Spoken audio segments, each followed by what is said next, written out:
to stay alive. And I think that Selamat datang di Nada Film. Kali ini kita akan membahas sebuah film berjudul Cleveland Abduction yang dirilis tahun 2015.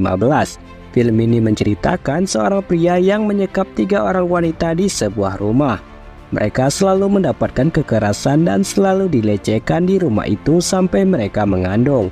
Dan aksinya itu dilakukan selama 11 tahun. Bagaimanakah kelanjutan film ini? Kita langsung saja masuk ke alur ceritanya.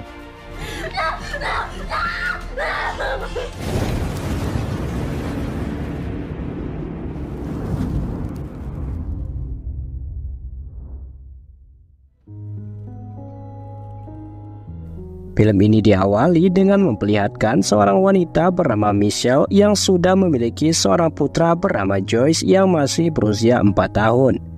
Kala itu ia sedang bermain bersama putranya dan mengatakan kalau dirinya akan keluar sebentar untuk mencari pekerjaan demi bisa membayar sewa rumah, membeli susu dan juga mainan. Sebelum pergi, Michelle menitipkan anaknya ke rumah ibunya dan pergi mencari pekerjaan. Ia masuk ke sebuah tempat laundry dan melamar pekerjaan di sana. Namun ia ditolak karena pendidikan terakhirnya adalah SMP. nobody to watch my kid. Karena tidak mendapatkan pekerjaan kesekian kalinya, Michelle pun pulang dan melihat mantan suaminya yang bernama Carlos sedang minum miras di depan Joy. Saat ia ingin membawa Joy ke kamar untuk dipindahkan, Carlos memeluknya sehingga Michelle langsung memberontak. Mendengarkan ibunya berteriak, Joy langsung membantu tetapi Carlos melemparnya hingga membuatnya terluka. Setelah membawa ke rumah sakit dan mendapatkan perawatan, Michelle ditanya oleh dinas sosial mengenai kejadian yang menimpa putranya. Namun Michelle yang tidak mau urusan jadi panjang, berbohong dengan berkata kalau anaknya terjatuh saat bermain di perosotan. Walaupun sudah memohon, dinas sosial tetap membawa putranya ke panti asuhan untuk sementara.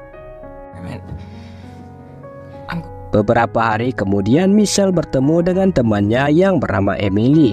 Dengan rasa bahagia, Michelle mengatakan kalau putranya akan dipulangkan dalam 2 minggu lagi dan juga ada 3 undangan wawancara kerja.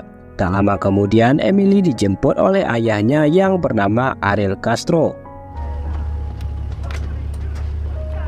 Keesokan paginya Michelle bersiap untuk menuju ke pengadilan setempat guna menghadiri persidangan yang akan menentukan hak asuh putranya. Namun ibunya menelpon bahwa ia lupa kalau sidangnya hari ini. Hal itu membuat Michelle kesal sehingga ia pergi berjalan kaki menuju pengadilan karena tidak memiliki mobil.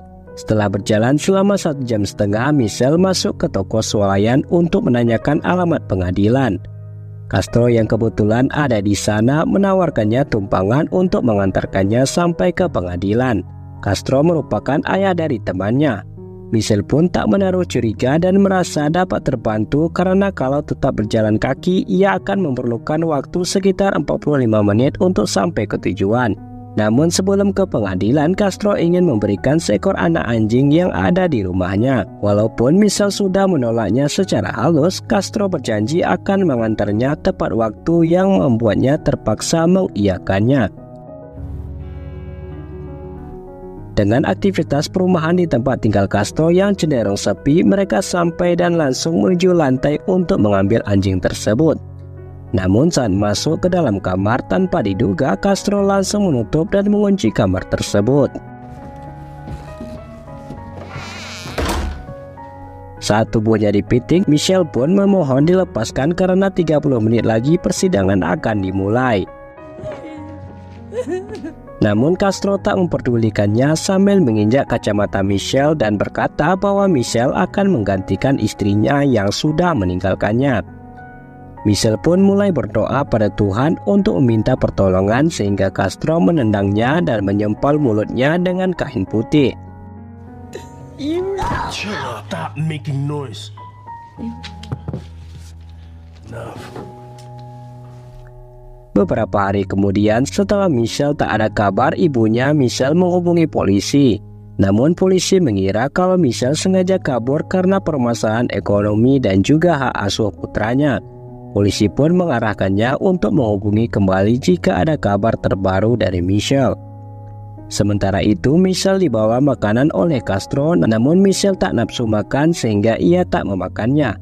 Akibatnya, Castro marah dan langsung menyeretnya ke gudang bawah tanah untuk diperkaos. Setelah itu, Castro mengikatnya dengan rantai yang membuatnya sangat terpukul sambil memikirkan keadaan putranya. Castro berkata pada Michelle bahwa keluarganya tak berusaha mencari dan orang-orang mengatakan kalau Michelle sengaja kabur karena banyak masalah dan juga untuk meninggalkan putranya. Di malam harinya, ibu Castro datang untuk membawakan makanan. Mendengarkan ada orang yang datang, Michelle berusaha melepas ikatan untuk meminta pertolongan. Walaupun ia hampir berhasil, namun Castro kembali setelah ibunya pulang dan mengikatnya lagi ke posisi semula.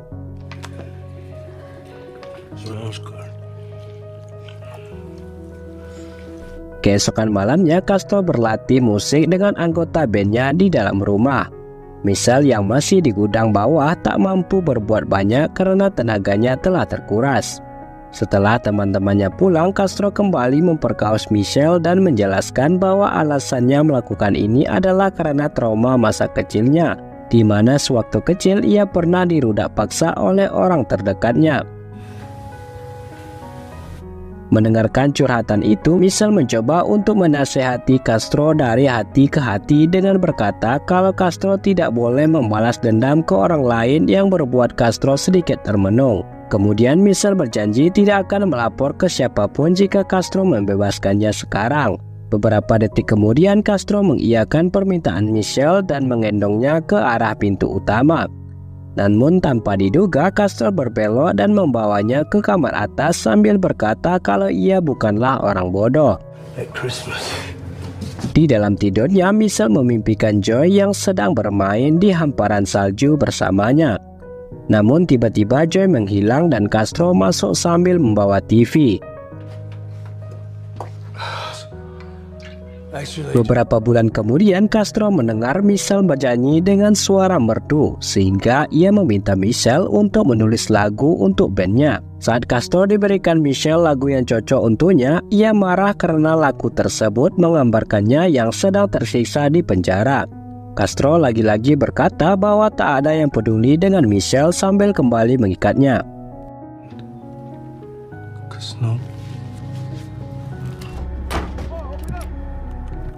Keesokan harinya, kakak dan adik Castro beserta Emily datang bertamu. Saat Emily mau mengambil barang yang tersisa di kamarnya, ia langsung dicegat oleh sang ayah dengan berkata kalau kamar atas sudah dikosongkan.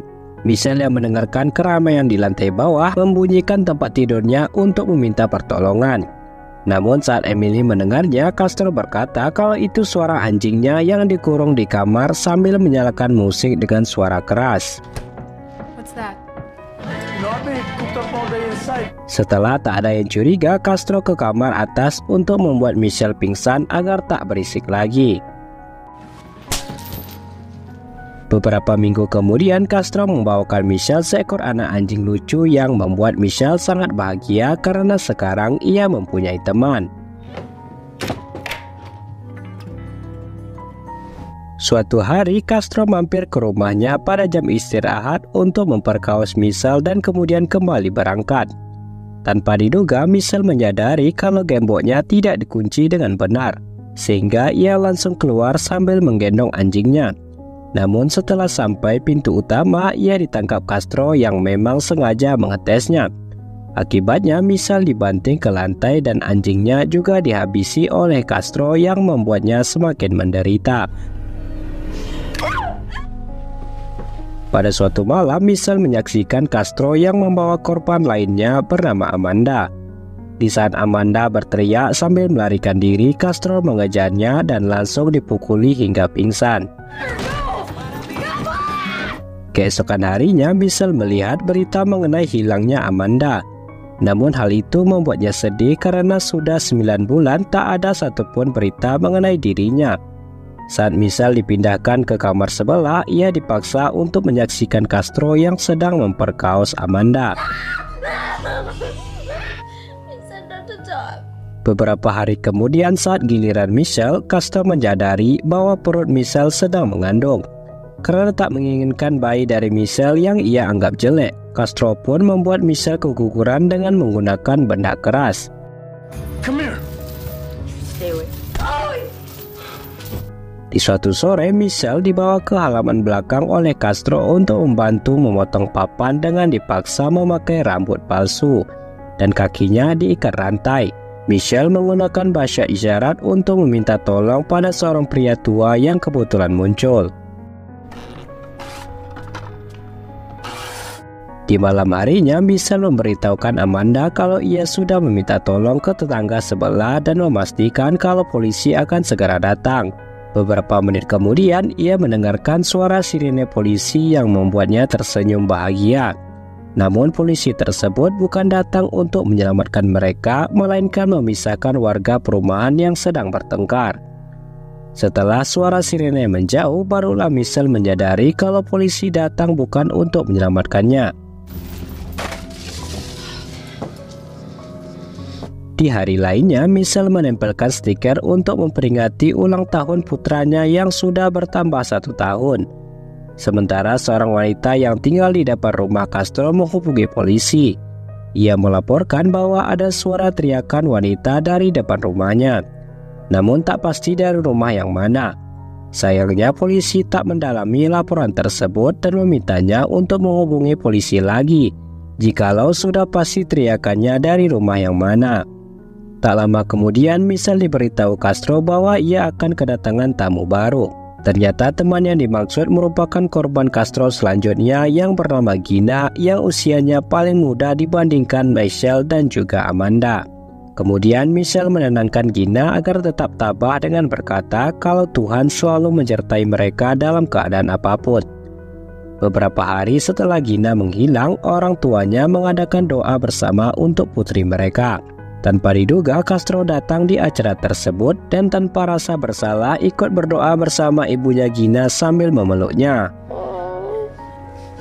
Ketika Castro pulang, ia menyalakan TV untuk memamerkan kelakuannya yang sedang bersedih di acara doa bersama tadi. Sementara Michelle yang sudah 3 tahun tak ada diberitakan ditertawakan Castro sambil dipaksa untuk menyaksikan Gina yang sedang diperkaos olehnya.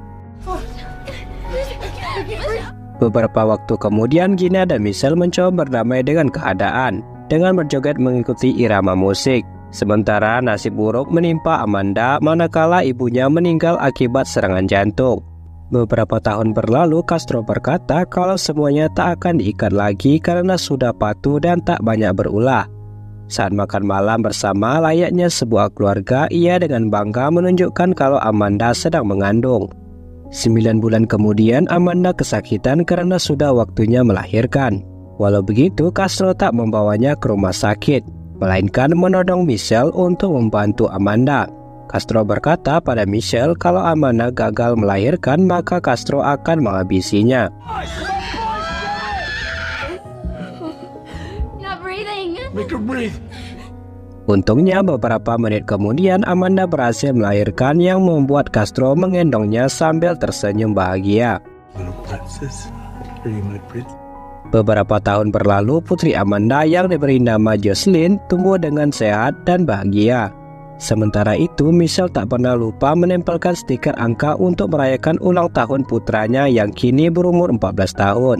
Hal itu membuat hatinya hancur lebur.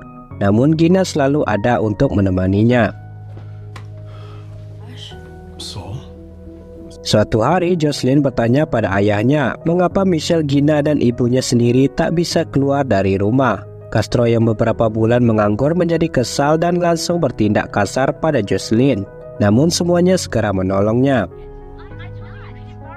Pada suatu malam, Castro membawa Michelle keluar rumah untuk menggali tanah yang rencananya akan ditanami sayuran.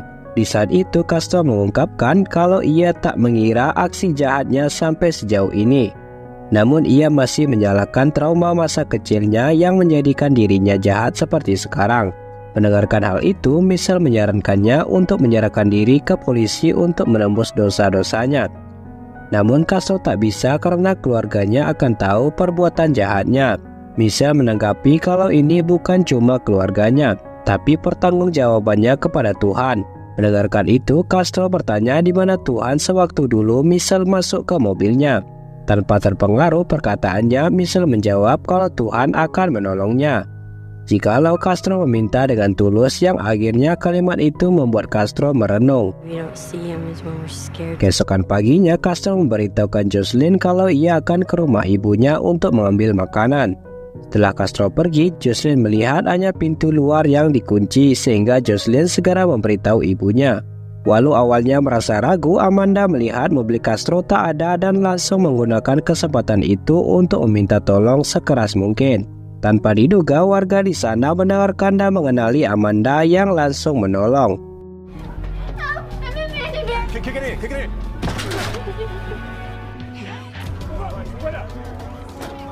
Saat polisi berdatangan dan masuk ke kamar, Michelle sempat tak percaya. Namun setelah beberapa saat, ia yakin kalau Tuhan sudah mengabulkan doanya. Jada, I'm Georgina de Jesus. Michelle yang sudah dikurung selama 11 tahun langsung berteriak dan berbaring untuk putranya kalau ia sudah pulang.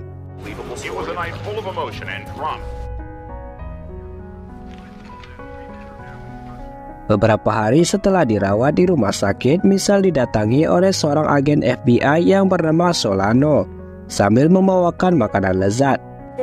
With triple fries and Ketika Solano memberikan tisu kain, Michelle langsung ketakutan. Ia menjelaskan kalau dulu Castro selalu menggunakan kain putih untuk menyumpal mulutnya.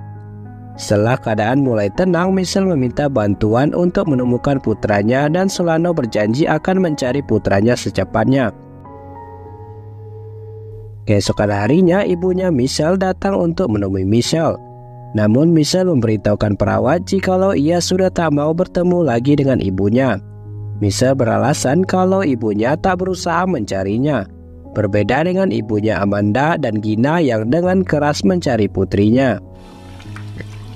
Beberapa saat kemudian, Michelle melihat berita bahwa Castro akan segera diadili melalui persidangan. Setelah kesehatannya membaik, Michelle diantar oleh Solano ke apartemen sementara yang cukup luas dan bersih sehingga Michelle sangat berterima kasih. you're gonna be okay. I'll check in on you as soon as I can. Keesokan harinya, Michelle bertemu dengan Gina untuk berbagi cerita satu sama lain dan juga melepaskan kerinduan. Namun orang tua Gina menyarankan untuk melupakan yang berhubungan dengan penculikan agar kehidupan Gina cepat kembali normal. Gina kemudian mengucapkan salam perpisahan dengan Michelle dan tak tahu kapan bertemu lagi. Beberapa hari kemudian, Solano memberikan kabar pada Michelle kalau Joy sudah diadopsi oleh keluarga mapan, di mana adopsi tersebut terjadi setelah beberapa bulan Michelle menghilang. Solano menambahkan kalau orang tua angkat Joy tak ingin putranya melakukan kontak dengan Michelle agar kehidupan Joy tak terganggu. Kemudian Michelle ditanya apakah ia mau membatalkan adopsi tersebut. Karena diketahui orang tua angkat Joy belum mendapatkan persetujuan dari Michelle sampai sekarang. Namun setelah berpikir dengan matang, Michelle memutuskan untuk ikhlas tak merebut Joy kembali karena ia tak ingin merusak kebahagiaan sang putra dengan keluarga barunya. Stronger than I would have been for butterflies. Beberapa hari sebelum berangkat ke pengadilan, Michelle berdoa untuk diberi kekuatan saat nanti memberi kesaksian di persidangan. Dalam perjalanan, ia teringat perlakuan Castro yang melekat di ingatannya sampai saat ini. Setelah sampai di persidangan, Michelle mengatakan kalau 11 tahun terakhir bagaikan neraka dalam hidupnya. Ia memaafkan Castro namun tak akan pernah melupakan apa yang telah Castro perbuat. Forgive you, but I can't forget. Beberapa waktu kemudian, Michelle diberikan foto terbaru putranya oleh Solano yang membuatnya sangat berterima kasih sambil tersenyum bahagia. Michelle menghabiskan waktunya untuk membantu orang lain yang memiliki masalah hidup dengan cara Tuhan anjurkan dalam agamanya. Akhirnya, berdasarkan keputusan pengadilan, Castro dihukum penjara selama 1000 tahun. Namun baru beberapa bulan menjalani hukuman, ia memutuskan untuk melakukan bunuh diri di dalam selnya. Beberapa tahun berlalu, keadaan Michelle membaik dan ia menulis sebuah buku mengenai pengalamannya saat diculik yang menjadi buku bestseller di seluruh dunia. Karena banyak orang terbantu dengan kisahnya dan film pun selesai. Baiklah, mungkin itu saja yang dapat kita bahas di dalam film ini. Jangan lupa untuk dukung channel ini dengan cara subscribe agar tidak ketinggalan alur cerita selanjutnya.